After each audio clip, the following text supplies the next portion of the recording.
গ্রীষ্মকালে বিশেষ করে চোরের একটা টিম ঢুকে পাড়ার লোকেরা ঐক্যবদ্ধভাবে চোর তাড়ায়। চোর কি করে অন্য রাস্তা দিয়ে আবার সেই পাড়ার ঢুকার চেষ্টা করে। ঠিক গণেশ কুমার সেই পদ্ধতি অবলম্বন করেছে। যখন বাংলার মানুষ বুঝতে পেরেছে গণেশ কুমার চোর, বাংলার মানুষ একত্রিত করে এক পথে যখন তাড়া করছে, তখন অন্য পথ দিয়ে তারা ঢুকার চেষ্টা করছে।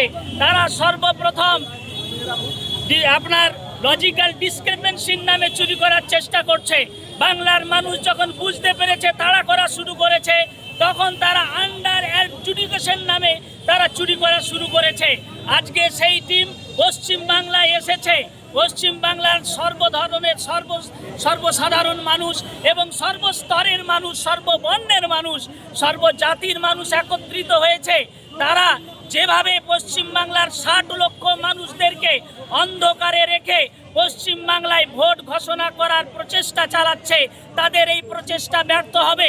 যদিও ভোট ঘোষণা করে দেয়, আগামী দিনে দেখবে পশ্চিম বাংলায় ভোট হতে দেওয়া যাবে না, ভোট হতে দেব না আমরা।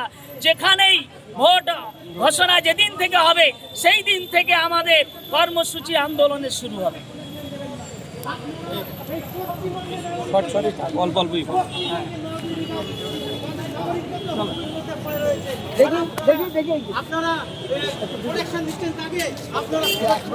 হুমায়ুন কবিরের মতো লোককে তাদেরকে জেট ক্যাটাগরি তাদেরকে নিরাপত্তা বাহিনী দেওয়া হচ্ছে। আর এই আদিবাসী মহিলা, এই মুসলিম সংখ্যালঘুদের, এই দলিত ভাই মা বোনেদের তাদের হাহাকার করছে। মা বোনেরা কাঁদছে, লোক প্যানিক খেয়ে, মা বোনেরা প্যানিক খেয়ে আত্মহত্যা করছে। এই আত্মহত্যার দায় কে নেবে? তাহলে গণেশ কুমার খুনি, আর খুনি গণেশ কুমার এই পশ্চিমবঙ্গের মাটিতে কি করছে?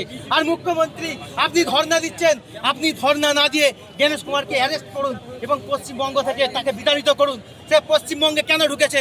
60 লক্ষ ভোটারকে যদি না তাদেরকে আন্ডার অ্যাডজুডিকেশনের মাধ্যম থেকে বার করে তাদেরকে ভোট করতে না দেয়, তাহলে একটাও ভোট হবে না।